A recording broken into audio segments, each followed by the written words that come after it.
किछु गहना चाहे गेडी होले आगे डी होले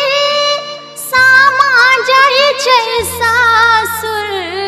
किछु गहना चाहे गेडी होले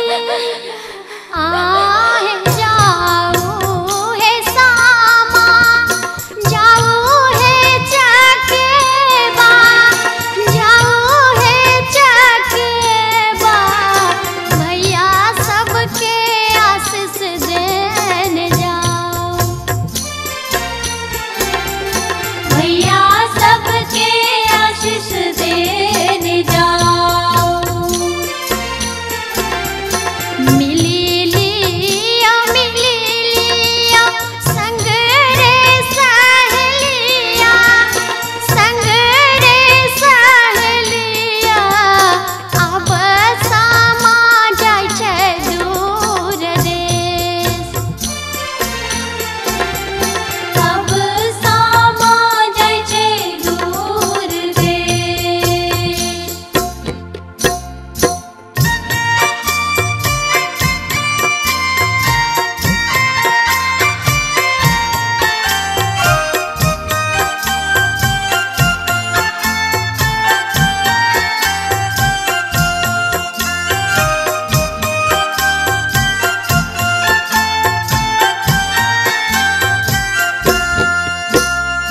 कार्तिके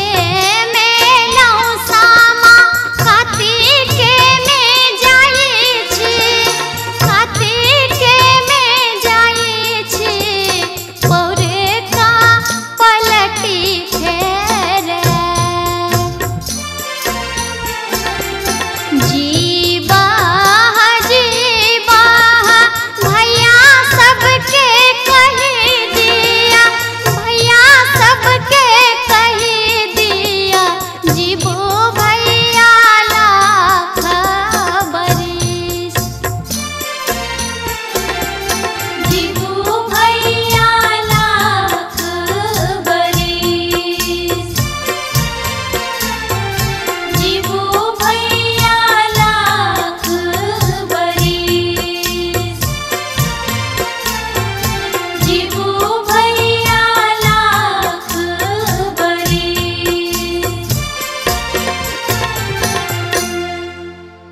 हमारे इस चैनल मैथिली गंगा को लाल बटन दबाकर सब्सक्राइब करें व घंटी के निशान का बटन दबाएं ताकि सभी नए वीडियो आप तक तुरंत पहुंचे बिल्कुल मुफ्त।